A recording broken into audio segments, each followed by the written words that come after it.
Xin giới thiệu đến mọi người, đây là cái món tái nha, thịt bò tái. Đấy. Với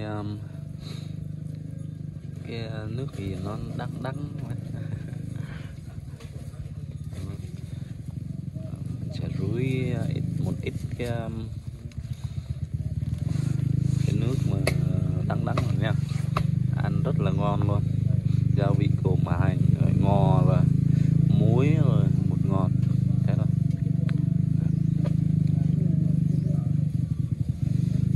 Đây là đặc sản trong món thịt bò nhé.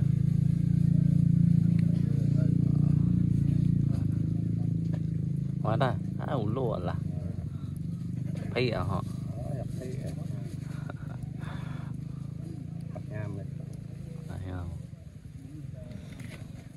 vịt nha, chè là eo vịt nha, vịt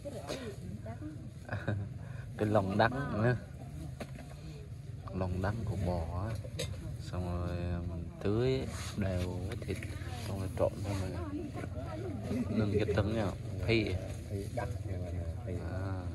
mật nha, cái đó gọi là mật bò.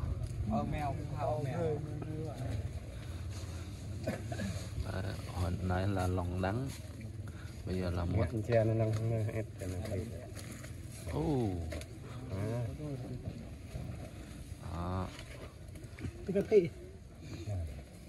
Ra ngọt. Ra ngọt. Bây giờ sẽ đổ bột ngọt này, muối, dần eo mon này cái rồi mà hứng.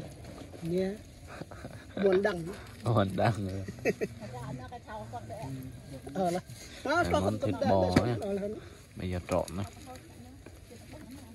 Nó tóc chém có không có? Tỏ tát mà.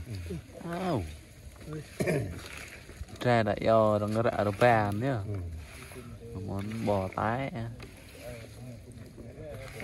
Đây này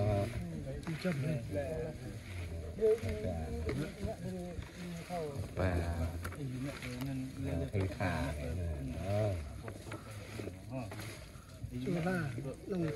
khi ta ha cái xanh để nó nè, nên món đặc sản hết.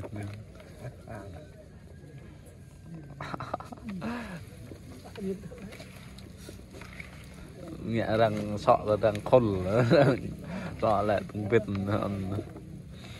Đấy, cái món này người ta rất là thích ăn luôn. Ở trong núi ta quen ăn những món ăn độc lạ như này mọi người.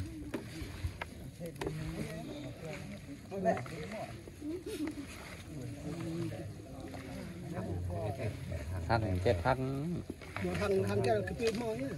thằng sọ, thằng sọ hóa mình này. Thằng sọ hay mình hai nhá, thằng sọ nhưng mà sọ sốc rõ nhập luôn nha.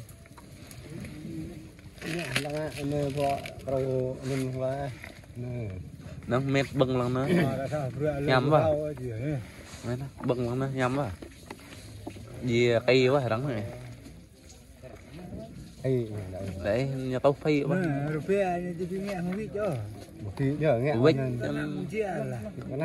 nó gì nó bên nó nơi đó ba rồi ha ba ngoài mình tập không phi nhưng mình tiền mình phi chặt người tao lua quá nó một lần lua quá to quá tao lua bông rồi dạ bưng thế lắm bưng lắm nhâm bây giờ thưởng thức em bị thọ quả lục nữa lúa ra ra rồi lúa và nó nhà tàu phổ một là nhà mình đăng ha quả lục nữa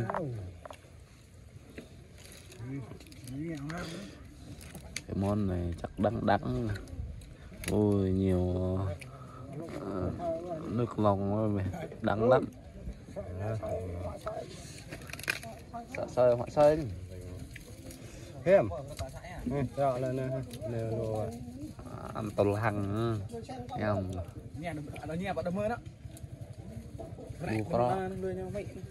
buộc ro cho tàu hằng rồi có dây nữa mình đó.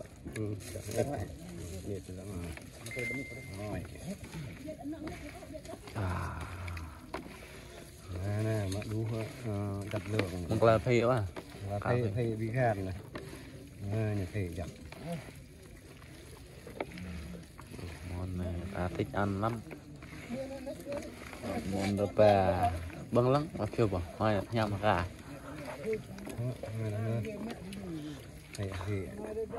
hăng nè trôn hăng nè vậy đó hăng hả ừ.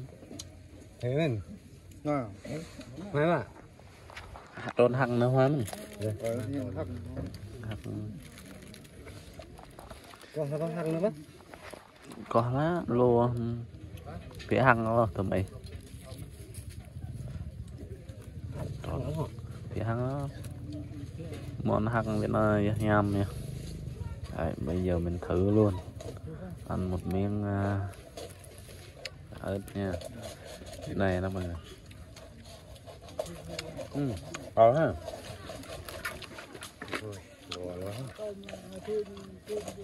ăn nhá phía hăng chả hăng đẹp mơ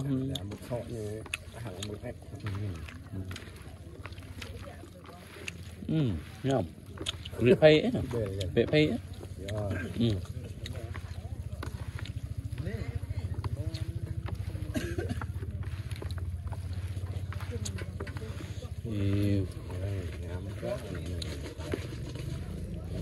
sar này đây mình bị làm thôi là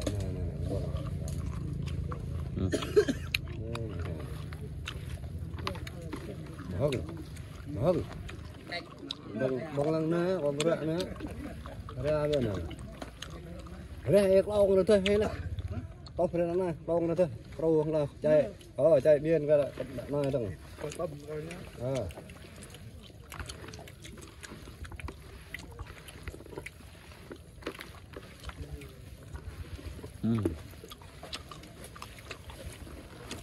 ông nhận ra bắt hái mình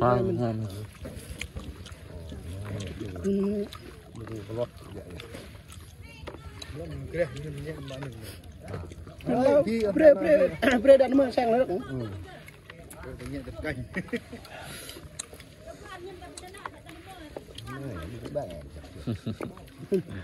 đó là hèm bông hoa cà phê thèm nó hai lần đó hửng đọc bị thấy nữa đọc vào khi thèm hơn đó thèm mình gan phê gan phê là hả còn bị gan phê thèm nữa thèm phê ăn cá tang phê bon thì cái cá tang quá này ngọ nữa này đó canh hạt đó chị hạt rồi chị mua hai hạt đấy mua nha ngon quá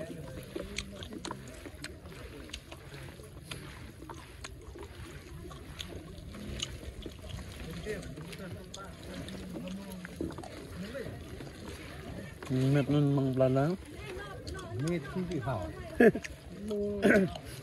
răng lo đây mệt blơ á Iya pada.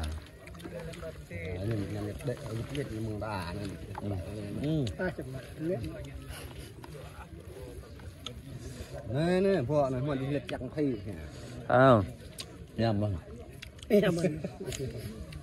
Vậy lật cái niềm đây như không phải lật sao có họ sẽ ăn. Tuyệt vời. Thiếu à? Thiếu.